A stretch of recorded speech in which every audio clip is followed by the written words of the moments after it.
Oh my goodness. It looks like the Supreme Court's actually getting things right-ish. Uh-oh. It depends on which side you're on. Thanks for hanging out with us. He's Rob Hunter. I'm Mike Russell's Russell and Hunters. In other news, I will say again, as I normally do, as my disclosure, I am a Supreme Court apologist. I think they get it right wildly more than they get it wrong. And so I'm in support usually of the Supreme Court. We're going to get to the Chevron deference case here in a moment, but Rob, you've been combing through today's hot news that Donald Trump apparently is immune from any J6 stuff. That's what it looks like, right? But there's the partial things that he's not immune from for unofficial acts. And this is how the Supreme Court broke it down. There's official acts as president, which generally I think we all should agree that if you're the president, you're acting on behalf of the nation, you can't later get charged with a crime for doing your job or charged civilly a la OJ for doing your job. Yeah. So this is, I think, what we expected. But now the reality is the Supreme Court is kicking this back down to the appeals court. And the appeals court now has to do a fact-finding mission to determine which of Trump's acts were official, which were unofficial. So the election stuff, trying to get the fake electors, that may still fall under the unofficial acts, but we have to wait now for the next court to decide. But here's the thing. If you like Trump, not going on trial before November. Not going to happen. Not enough time. And it's even, okay, so here's the deal. In our entire history, the Supreme Court has not ruled on this.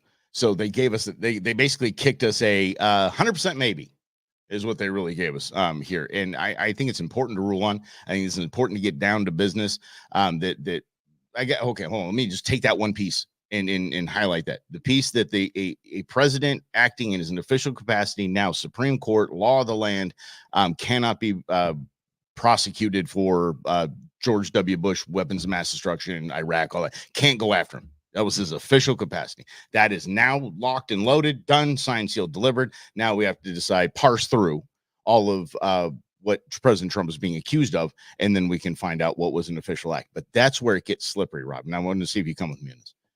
It gets slippery because let's say his speech that led to his speech on January 6th, let's say that is questioned on what's an official act and what's not. So technically he was the president of the United States. So each subsequent president from here on out, if that is deemed an official or not official, that changes the game of campaigning, incumbent presidents campaigning. That changes the entire game, because now you have to navigate those waters. What can I say as president, which I thought I was pretty much immune. I could say whatever the hell I want to. Oh crap, I better watch out what this leads to, because then I can be prosecuted for it. Bingo. And they point out it's a very short decision, so I'd encourage you to read it. It's not long. It's not drawn out. It's like 6 pages. Who wrote it? I believe Roberts wrote it. Yeah. Okay, cool. And it's just that general idea of what you just said, Mike. Is that covered, the January 6th speech? Because they sort of mention that it's on the outer edge of presidential responsibilities to communicate. So that should be covered. The question they brought up in this case is going to the fake electors, right? And that we had that in Arizona and several other states where Trump says that was an official act because I thought that the election was fraudulent. I don't believe he thought that, but it's hard to backup slates of electors is very common. Backup slates of electors is common. So whether you call them fake, backup, whatever, that's what the courts will have to decide. And the Georgia case, which is separate from this, applies to that, right? Because the Georgia case is charging Trump with a RICO statute for organizing the fake electors to be in place on January 6th, which was the day they certify the elections. So the bottom line is that's still a long way to go on this. Trump's going to run for president. None of this will impact him until after, which means if he wins, he'll either pardon himself or he'll drop the investigation, because, that's one of the privileges of being president. Well, I think this falls into the other decision. And so I want you to see how they walk lockstep here, because in the Chevron deference case, and I'll explain what that is in a moment. The Chevron deference is exactly what the prosecutions have used to lock up J6 people. Okay. And I'm going to call them people from here on out, because there's so many different, there's not just the protesters, the insurrectionists, whatever you want to call them, or the dudes just hanging out, seeing what's for lunch later, where everybody's hanging out for dinner, or what bar we're going to. There's people. So the J6 people, the Chevron deference has been used to lock them up. Let me explain what this is. The best definition I've got, and I'm going to go ahead and put my spectacles on. I hope you guys can help. Just bear with me. This is just what it is. All right, here we go. Handsome Mike right there. What you Well, talking I about? appreciate that, buddy. Thank you so much. Here we go. All right. So this is what the Chevron deference is. A family fishing company, Loper Bright Enterprises, was being driven out of business because they couldn't afford the $700 per day that they were being charged by the National Marine Fisheries Service to monitor their company. The thing is, the federal law doesn't authorize the National Marine Fisheries Service to charge businesses for this. They just decided to start doing it in 2013.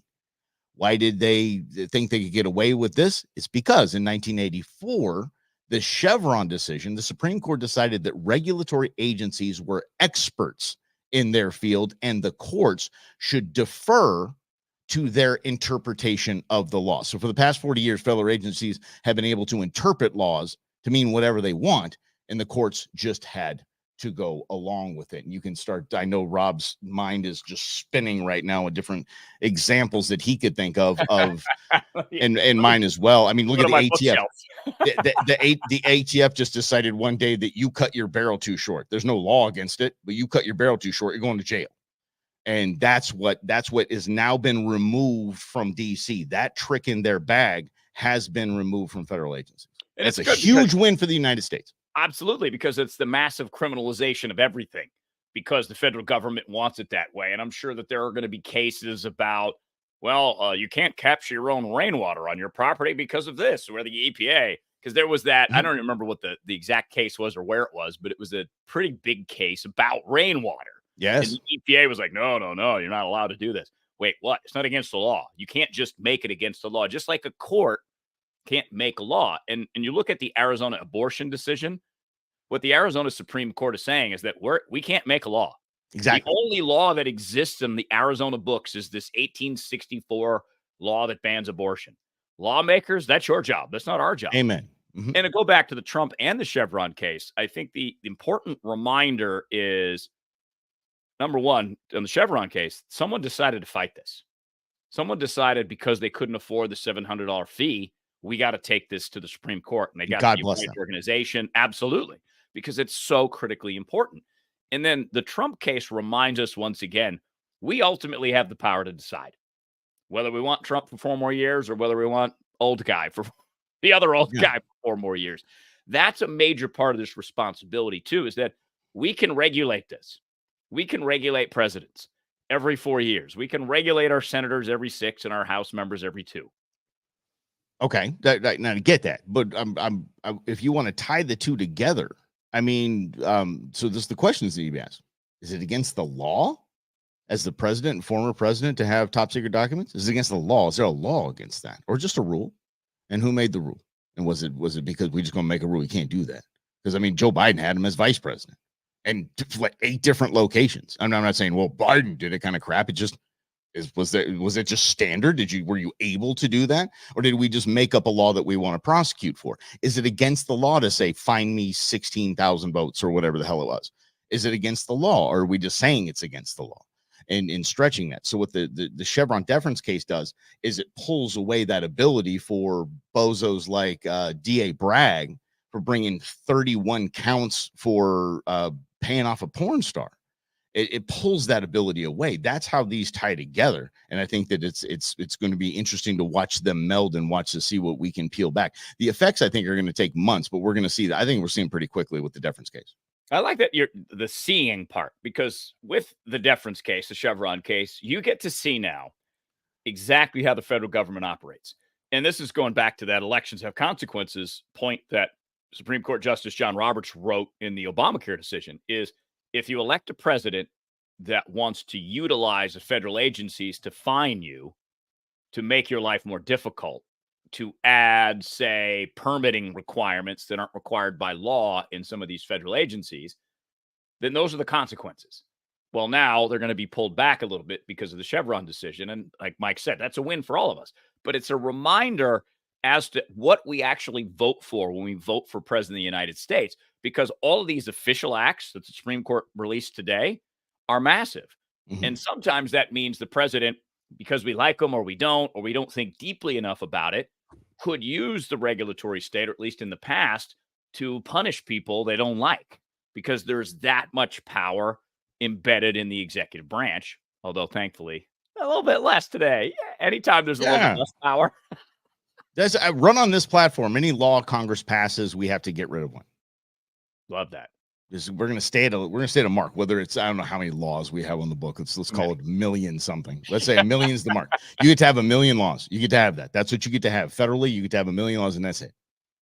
And every law has to fit on an 8.5 by 11 sheet of paper, or a note card. I'd go note card. That's for sure. I'd definitely go note card. But the cool thing is that it shows, I think, and this illegitimate court and blah blah blah. I think it shows that we're keeping them in check now. We're seeing what's happening. We're seeing what has happened, and they've gone unchecked for a damn long time.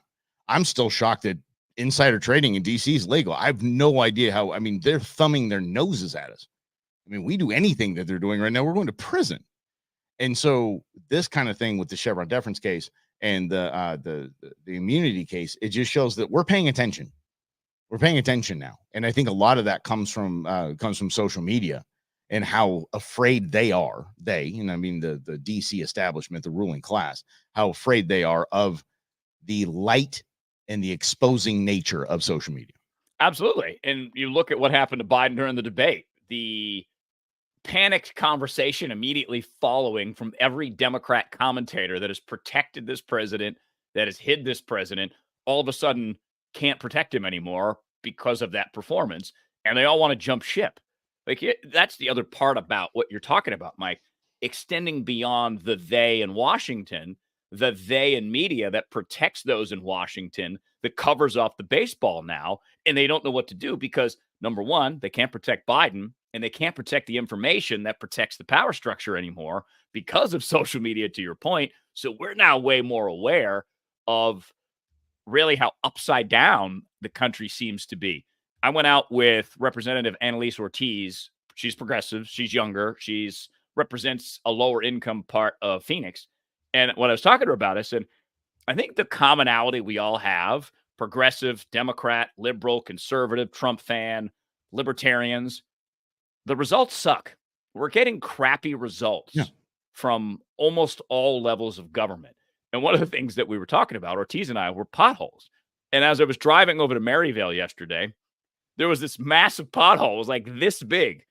And that's like that easy to fix, but yet is not so easy to fix on a city level for some reason. This, like Elon Musk said, he said, now all major projects are illegal.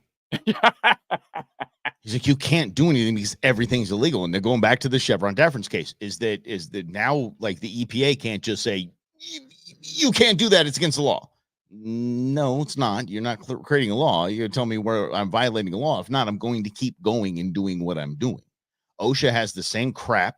OSHA, EPA, ATF, NSA is going bye-bye. But and you know why the NSA is going bye-bye? Everybody know why the NSA is going bye-bye? Because of data lakes. We don't need to hire people to spy on you anymore. It's all we're giving it to them willfully through our cell phones and our computers and just in our speech. Our speech. I literally the other day I was talking to my girlfriend about her friend's house, and they've got these really cool papalas in there. Is papala? What's that? The little gazebo looking things. Oh yeah. Pergola. Thank you very much. Yeah. They've got these cool pergolas. And so I was like, dude, if they're going to redo the backyard, I'm like, if they're getting rid of the pergolas, I'll take that damn thing apart. I'll put it up in mine. I'm all about that. All weekend, every ad I've had on my phone is for a freaking pergola. Every single ad was a freaking grill or a pergola, and it was a grill because we had a conversation about grills, and that's all. I'm just okay. So anyway, that's why the NSA is going away, because they don't need to spy anymore. We're just giving them all the information they need.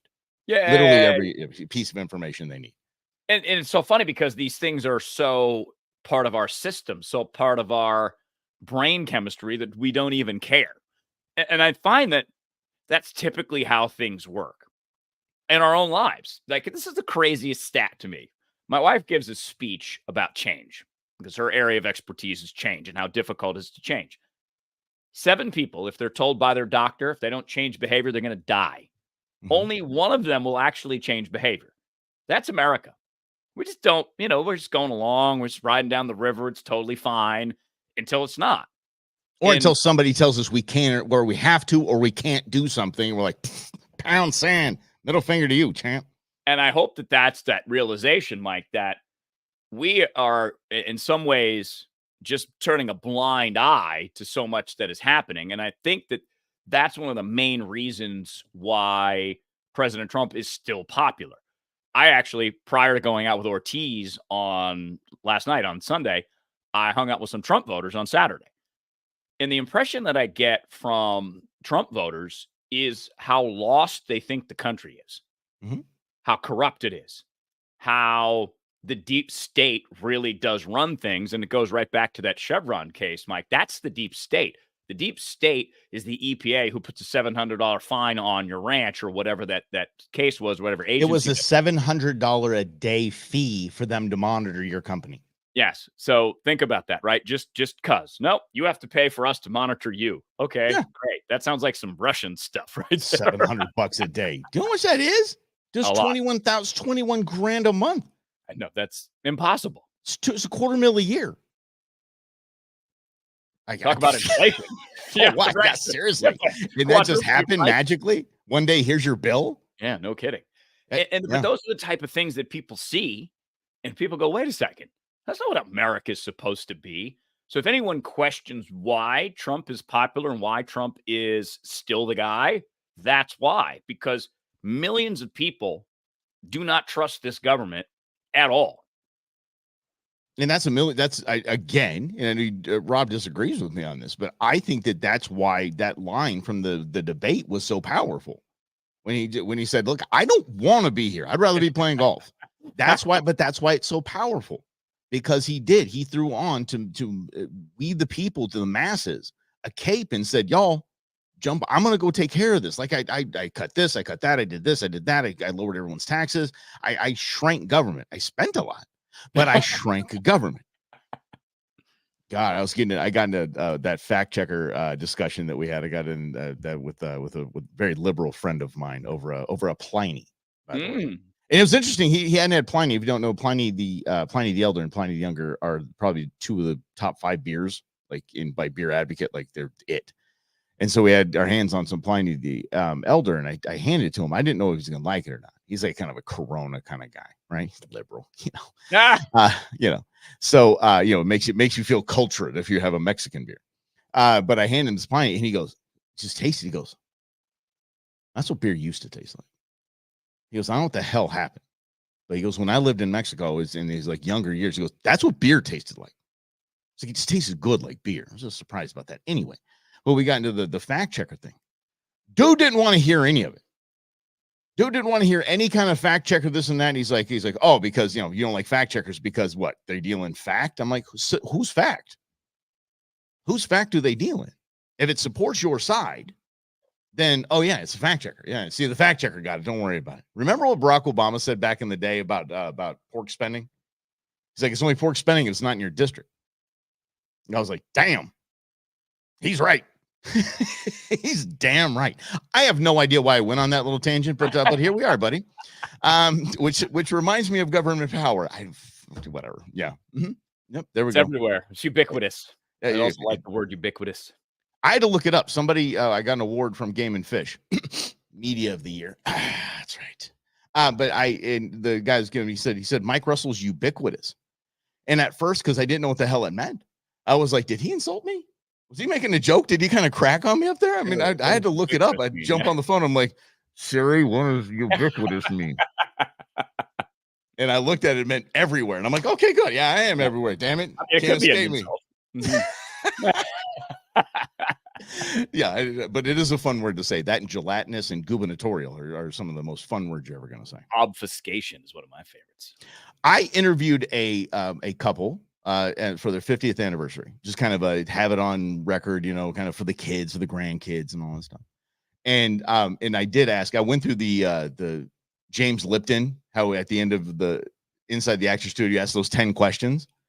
Not kidding when I said, what is your favorite word? Not a lie. she said supercalifragilisticexpialidocious. I was like, I did not see that one. And she was dead serious. It was my favorite word. It's fun to say. I'm like, wow. She said it's a fun song. But anyway, but I digress. Next level. That's a tough one to spell. Yeah, but let's go. Let's go back to the whole fact checker thing, because Elon Musk posted something today that I thought was pretty impressive.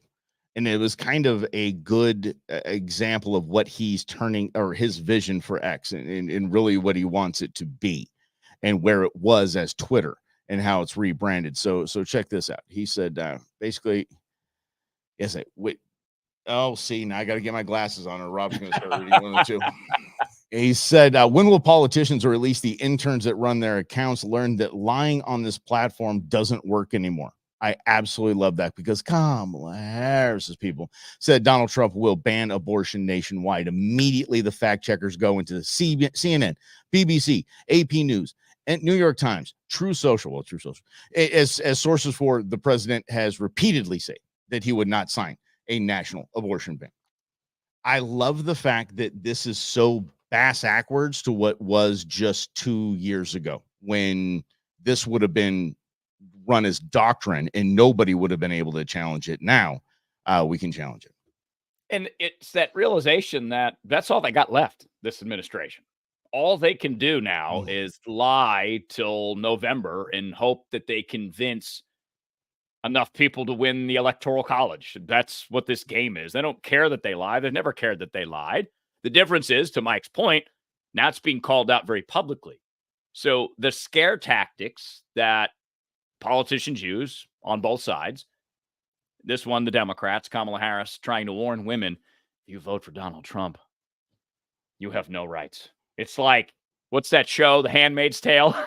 Yeah, right. That's like, you become the Handmaid's Tale, where women have no rights. It's basically like the Taliban runs America, and women are, Well, here's why they're using that. It isn't just the loonies that you see at the protest with the vagina hats on and all that. It's not those people that they're catering to. What they're catering to are middle class, independent women, and the Republican or Democrat, even actually Republican, even actually Republican women. They're just going after women because they're Americans. And just like we said earlier in the program, if you tell Americans they can't do something, Americans don't like that. So an issue with even Republican women, when it came to voting on this abortion right thing, they're like, look, I'm anti-abortion, but you can't tell me what the hell I can and can't do with my body, period. And that was a personal thing to them. So that's why Kamala is still pushing that whole vibe. They know that has mass appeal. The good thing is that because Twitter's not a real place, but if it were seen by those that say, you know what, yeah, I'm not going to vote for him if he's going to do that because I'm anti-abortion, but still, you can't tell me what the president can't do that to me. Well, there you have the fact check.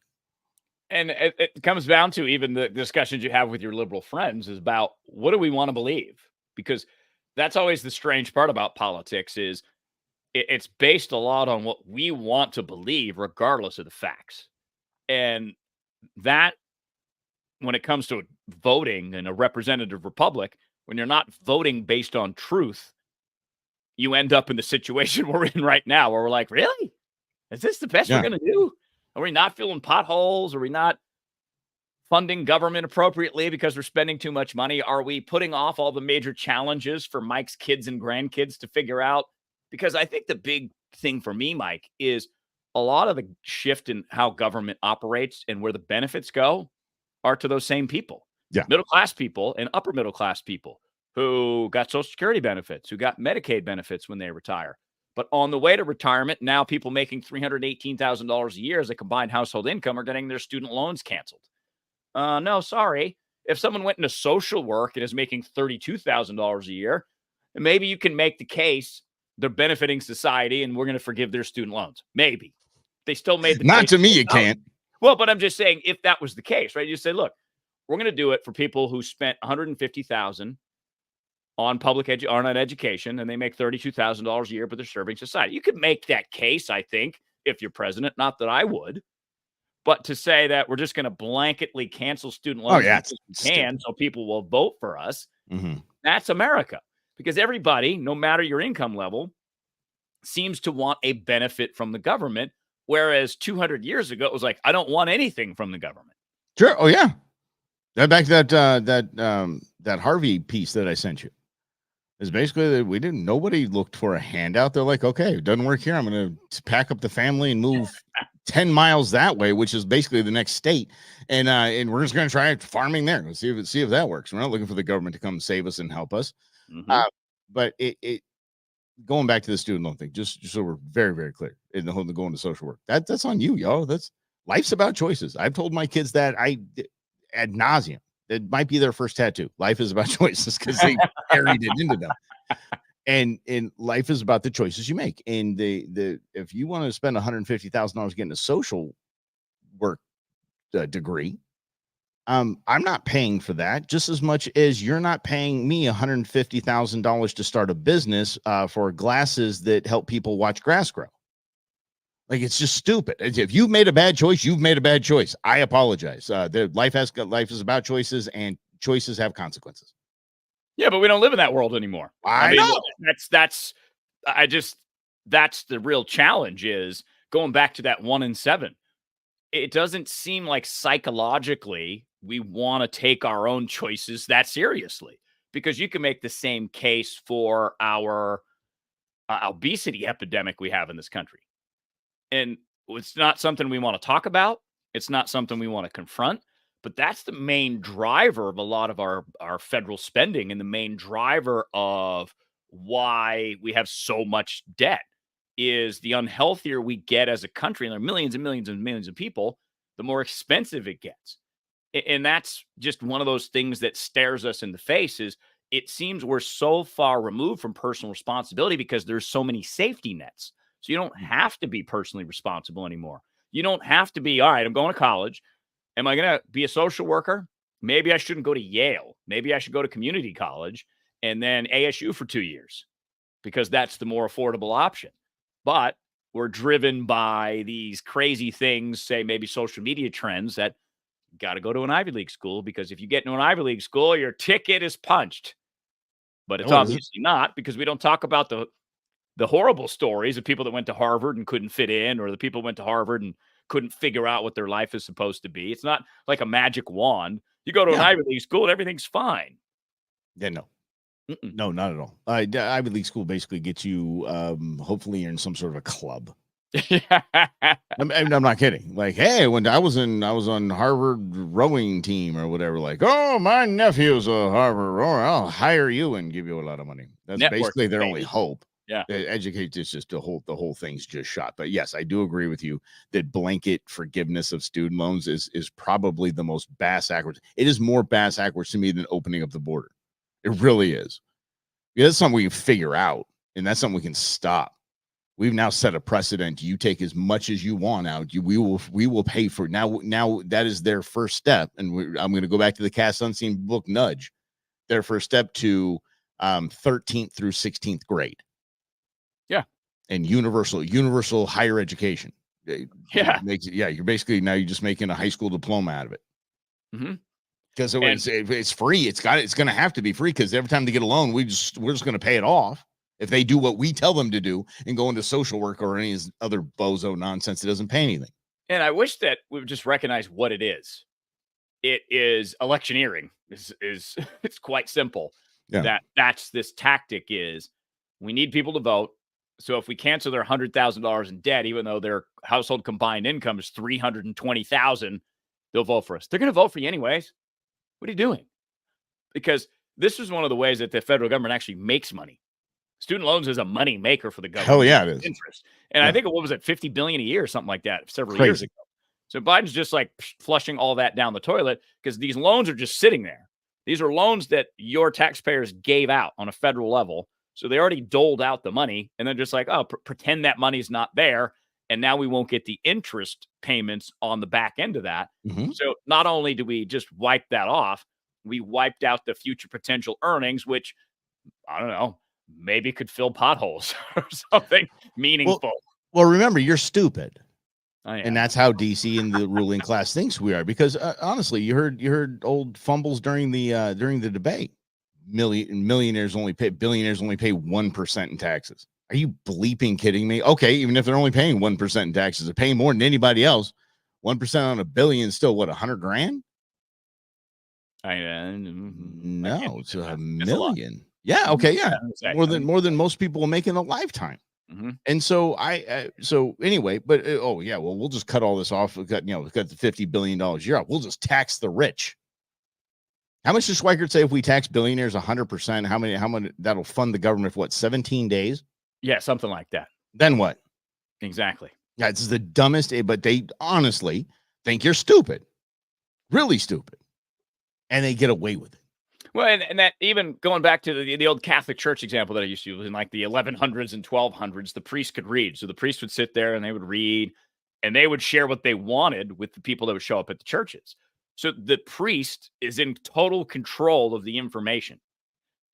Government operates very much the same way. That's why all the documents are classified.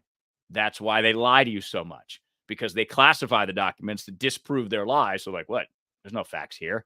So they control this flow of information so you can only get a partial view as to being an informed citizen is really like, even going back to the Chevron decision.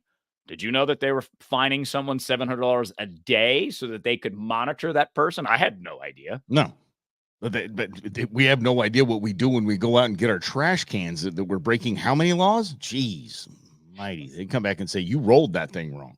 You have to get the recycle first, then the basic trash, or the basic trash and then the recycle. You have to do in the EPA order. We're going to find you $50, and you have to. Okay, no law against it. They just make it up as they go. Why not?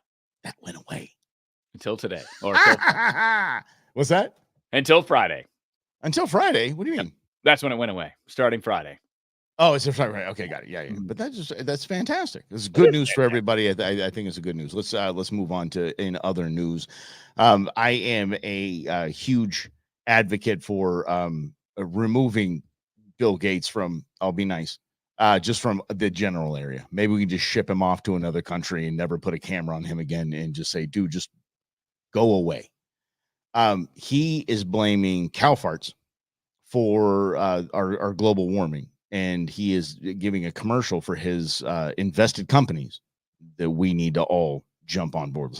Is caused by the electricity grid, which is about 25% or so. Exactly. So 24%, it comes from agriculture and forestry. Why is that? They're making this up as they go. I mean, let's be real. If you say 25% is the electrical grid for greenhouse gases, and the other 24, like you have half of it for two things. Two things make up half of all of greenhouse gases. Not true. Causing such a big increase in carbon. Cows and other grass-eating species have my tortoise eats grass. I wonder where he's going with this. A digestion system that emits methane, and methane is a very powerful greenhouse gas. And so cows alone account for about 6% of global emissions. And 24.3% of all statistics are made up on the spot. And so we need to change. I'll give you an actual stat. China emits a third of all carbon emissions. So can't say that. Can we start there? That's a little bit bigger than 6%. Just saying.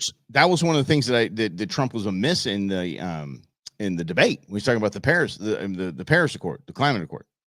When he's like, I pulled out of that. We're the only ones paying for it.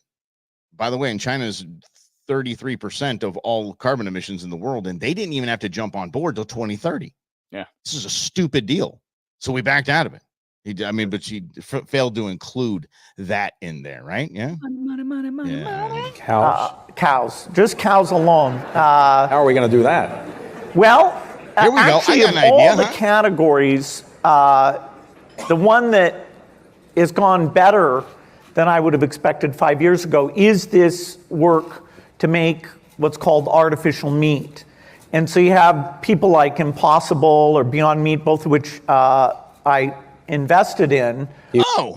Convenient, right? Isn't that convenient? I'm going to push the entire world into companies that I invest in. This is you eat it as well, or do you like it? Absolutely. You do. You can go to Burger King and buy the Impossible Burger. All right. When in the world were you at Burger King last there, Bill? Like, be honest. Like, oh, heck yeah, I eat it all the time. That's right. Is it healthier for you or just healthier for the atmosphere? It's slightly healthier for you in terms of less cholesterol.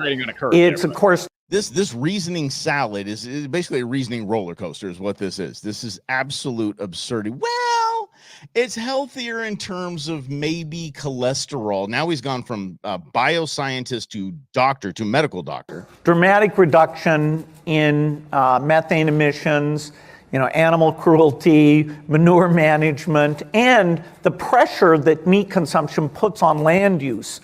Here we go. And who's the biggest landowner in the United States?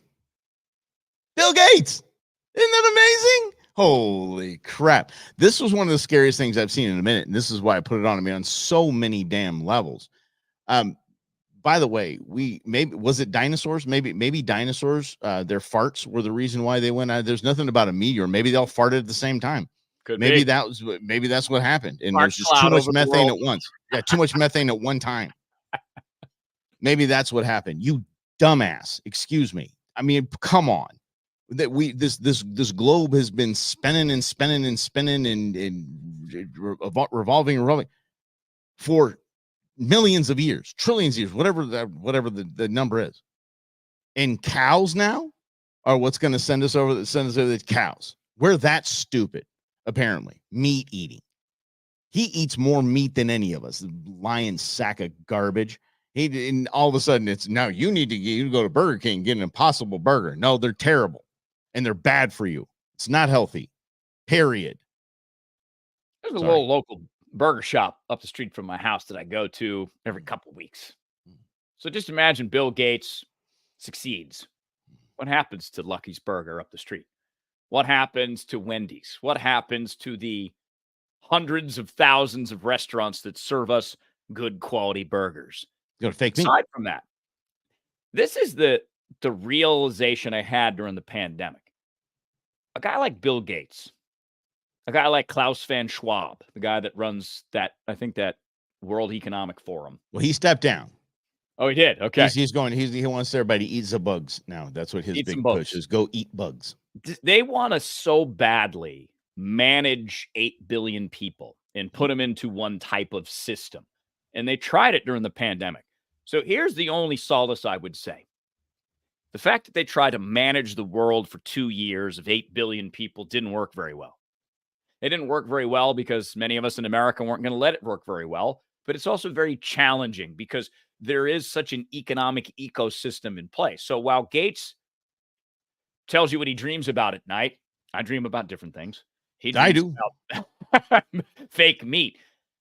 I don't think there is a chance on hell that anything he's going to do is going to work because it's just not possible to, again, going back to 1 in 7 change when a doctor tells them that we're going to die.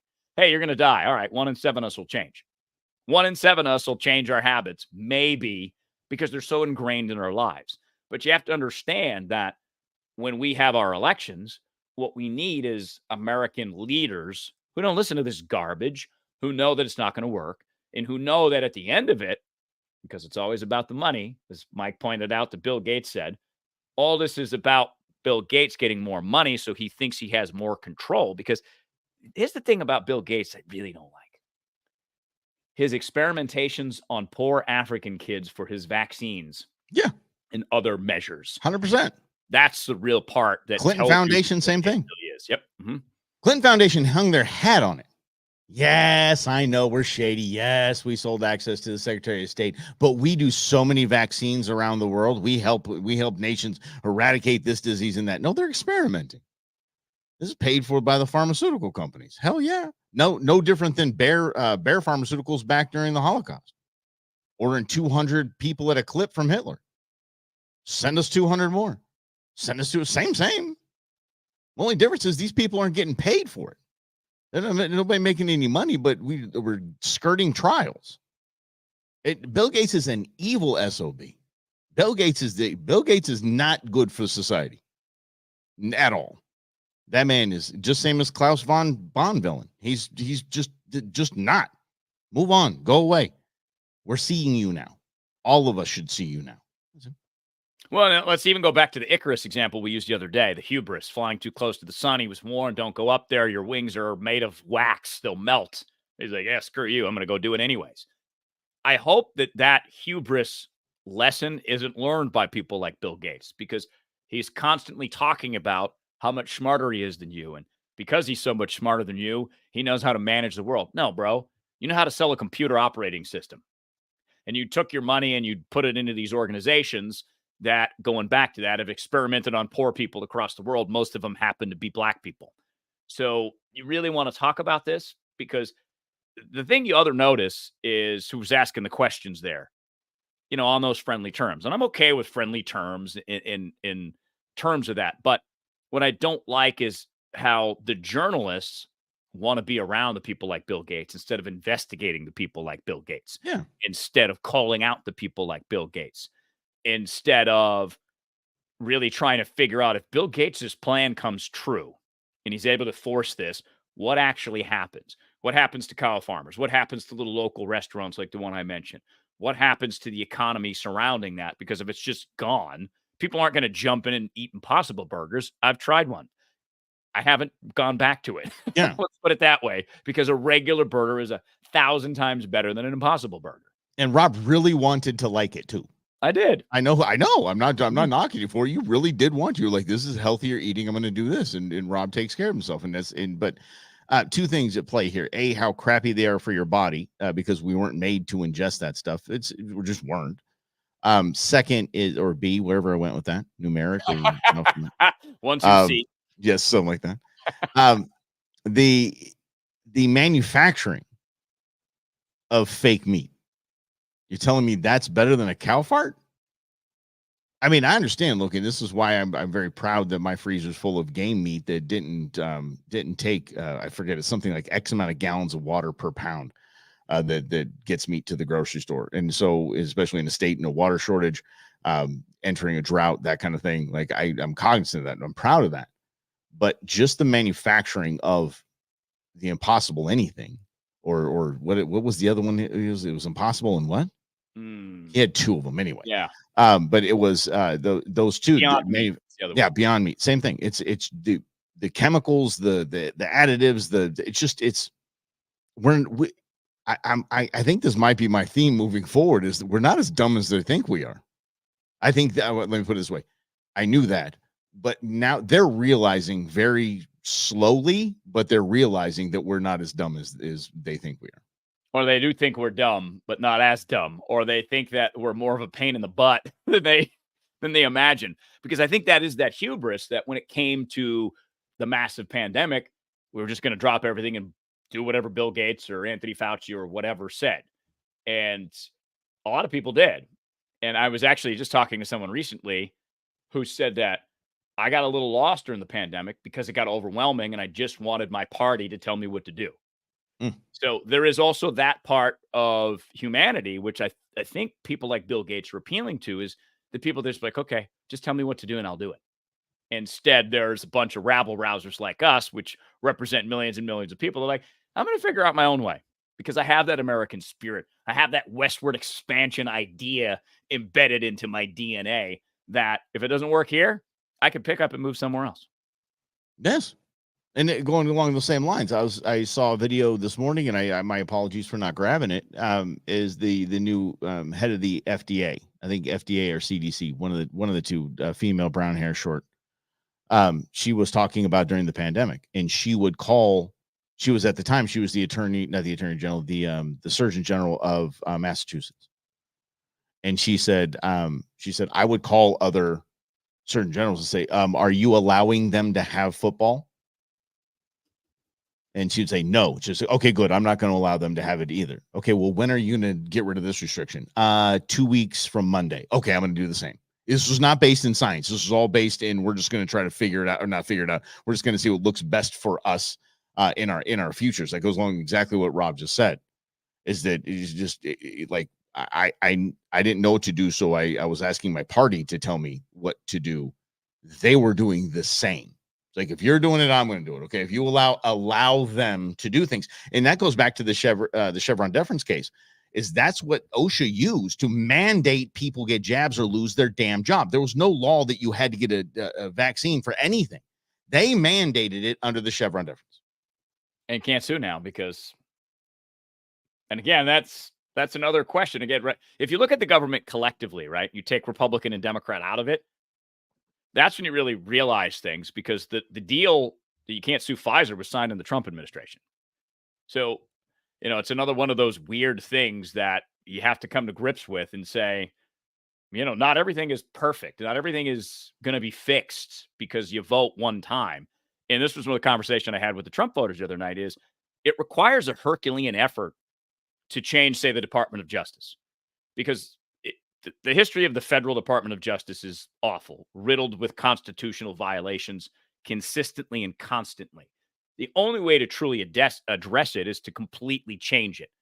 And that's going to require more than President Trump to do so, because it's so embedded. It's going to require us to hold politicians accountable. To make that a serious enough issue, we force senators and congresspeople to talk about it, to promise better oversight, to not let it get out of hand. Because I think it goes back to this idea that I just want to be told what to do, because that is a big challenge in America, whatever side that you're on. But being told what to do doesn't solve long-term problems. Being told what to do doesn't change what's broken or what needs fixing. In order to do that, that's where we need to link arms together, and we need to go with the politicians and almost make sure that they do what they say they're going to do. And then at that point, then you're asking, now you're emotionally and intellectually beholden to that person or the politician or whatever it is. Now you linked. Now like, okay. Cause then you get that, it's not dopamine, but you get that little hit of, oh, okay, I don't have to make decisions. This is easy. I just need to say what I'm going to guide me. And that's why bozos like Gallego cannot be in the United States Senate. He's looked to Schumer, same that Mark Kelly's doing, and look at that's got us nothing. It has moved this nation in the wrong direction. Just looking at Schumer and saying, how do I? Okay, done. He is a straight line. Look at Mark Kelly's record. Straight line Democrat voter. Same with Gallego. These are rubber stamps. That is not good for us, because they're those people. What do I do? They don't have talent to run things. They have talent to be an astronaut. Fine. You have talent to be a absolute sleazebag. Fine. But it doesn't mean you're qualified to run anything. And it's kind of weird. We don't even think about that, because at the very base level, as a senator or a congressman, you have to run your office. You have to allocate the funds that you get and put them in the right places. And you have to make sure your staff is doing what they're supposed to be doing. Either that's advancing your legislation or booking appointments, whatever it is that they do. We don't even consider that. We don't think about their managerial experience and how many congressmen and governors have been discussed because they're awful at that part of the job, that they're horrible to work for. There was one woman who, I think she was a Democrat, I don't remember her name, yelled at staff for not bringing a fork with the salad. Kamala? I think Klobuchar, I think is who it was. Oh, yeah. Yeah. But look at, I'm almost feeling sorry for her. And it's hard because she's such an unsympathetic character, because she's just the worst. Who are we talking about now? I gotta feel a little bad for Kamala. I do not one circle, not one talking head, not one anything is talking about Kamala Harris replacing Joe Biden. Like no one is talking about Kamala Harris. That has to be the biggest shot to her ego. And I was thinking of her because you were talking about how insufferable it is to work for some people. She is and that's one of the reasons is she is just absolutely insufferable to work for. She doesn't have that ability. At least Biden will hit on you. But that's just she doesn't have what it takes. But right now she's on the sideline going, y'all, I'm the vice president. Here I am. Look at my skin, everything. I'm female. I use she, her. Why can I not be the president? Not even considered. Not one talking head, not one pundit, not one strategist. No one is saying Kamala Harris. That's got to be rough. Especially because it's all performance related. And the only thing that everyone in the establishment media cares about is Trump not winning. That's all they care about. Yeah. And that was why you saw that panic reaction. And that's what was so funny, was they're so emotionally attached to Trump not being president that they're like, oh my God, we got to get rid of Biden. Oh my God, throw him out. And we have to skip Kamala because she's worse. So we need is it Gavin? Is it Whitmer? Who can it be? Who can it be? And of course, the Biden team taking back control of the narrative is saying nobody but Biden can beat Trump. Not one of these candidates has enough time to build up a campaign to beat Trump. And they're right because of one reason. Let's say 2 weeks from now, it comes out Biden's not going to run for re-election, which is something Bill O'Reilly is saying. Bill O'Reilly on BillO'Reilly.com is saying that his sources say Biden will step down. I don't know if that's true, but let's say that he does. And let's say the fight begins. Well, Trump's the master at this. He's already got lines ready for Newsom. He's already got lines ready for Whitmer. He's ready to go on the attack. So by the time Trump goes on the attack, that starts to create the narrative around that candidate, and they don't have enough time to recover from that. So it actually is a very unwise thing to not have a deep bench like the Democrats. There was a McAfee, sorry, the guy that started the antivirus software, and he's dead now because he went loony. Or we're told he went loony. Yeah. He might have just had the information that nobody wanted him to have. He's probably suicided anyway. Fascinating. Man. He was, what's that? Fascinating man. John he was on the lam for a while. He was like, dude, they're coming to get me. Said that Joe Biden, before his death, he said he tweeted something about the Democrats will dump Joe Biden in September before the election. Who knows? Know it then. Yeah. So what do you do? Just what do you call that? An open election? I mean, open convention? Yes. Open convention, right? Like, okay, states, tell us what's what. DNC is going to appoint somebody right now. And by the way, this would be the third time in a row, the third election cycle in a row that the Democrats have screwed everybody that voted in a primary. And this is the party system, right? It controls who's in. It's a club. Yeah, it is a club. And look, the Trump Republican Party is the same thing now with RNC, DNC, same. Yeah, exactly. But yes, the DNC has specifically neutered voters' power when it comes to selecting their nominee because they wanted Hillary so badly in 2016 against that Bernie Sanders upsurge. So they basically rigged it with superdelegates because that's that get out of jail free card. And still, the process is at conventions, all the delegates show up, all the delegates vote. Over the last 30 or 40 years, they've made it very easy because of primary voting. But before that, it used to be the delegates would fight it out long into the night about who the presidential nominee would be because it was exclusively in the party. Well, the Democrats have held on to a lot of that. But the question is, who controls those delegates? Is it the Biden family? Is it Obama? I'll tell you who it is. Yep, yes. You're damn right. Now what happens? Because now the maneuvering is probably going on behind the scenes as if we need to punt Joe because he doesn't step aside. How will we do it? Does the Obama team go in with the delegates, the super delegates, and get them to vote for Gavin Newsom? Because it theoretically could happen. That would be chaotic and it would look amateurish, but it could happen.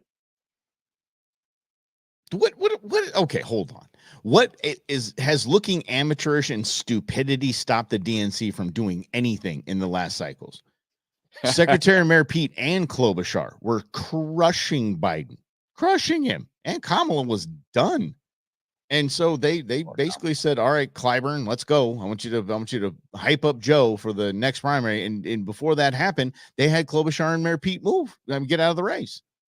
So they looked amateurish and stupid. They didn't care. They did the same. All those emails came out, the Podesta emails on how they hurt Debbie Wasserman Schultz completely rigged the primary for Hillary. They look stupid and amateurish. Same that has never stopped them before. So I am very excited about the DNC. It's going to be very interesting, especially due to its location as well. And it's going to be it's actually going to be destination TV for me for sure. And will young people show up and protest? Will young people who have not been very happy with this administration, latest one is because they love Hamas for some reason, these young people. Oh, by the way, my alma mater, Emerson College. Yeah. They had some college protests. And as a result of that, they had a drop in enrollment for next year because it was too chaotic for a lot of parents to send their kids to Emerson College. Not spending that kind of cheddar for that. It's $70,000 a year to go to Emerson. Nope, now. Thanks. Full in and room and board and all that stuff. Granted, you live on the Boston Common. It's pretty cool. However, that's to go to get media career. Media careers do not pay a lot for the very early beginning for the vast majority of us. Think social work is same degree. Exactly. Yeah. Same income potential after the degree right there. Yeah. Don't take on the 71 times 4, 200 and whatever $1,000 in debt that you need to go to Emerson, especially if the administration has a bunch of wafflers. That's true. Yeah. Okay, so back to protest. Yeah, they'll probably, the DNC will be protested 100%. I hope so. 100%. You know what's pretty funny is 68. Let's go.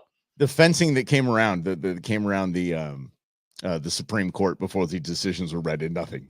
Yeah, exactly. No, the guys just stop this crap theater. We're done with it. We really are. So it's nobody, because they got it right. They got 2 decisions right, dead right. Yeah, it's gonna be interesting to see how the Trump thing plays out, though. And how the Chevron case comes into all those cases, because they were making up laws. I think, what was the one in the Mershon case? I think it was 31 indictments. He was rung up on 32 convictions. Like, wait a second. Y'all just make one up? Yep, Yeah. sure did. Yep, we made one up along the way. It's absurd. So we're experts. No, hopefully, go Supreme Court. We love you, Supreme Court. We do. Even when they get it wrong, they get it right, they get it wrong, they get it right. You know what? They should get it wrong and right, because if both sides are happy, something wrong. That's like looking at Washington D.C. and bipartisan effort. That means hold on to your wallet. You getting screwed. Things are about to change because those dudes agreeing is not a good thing.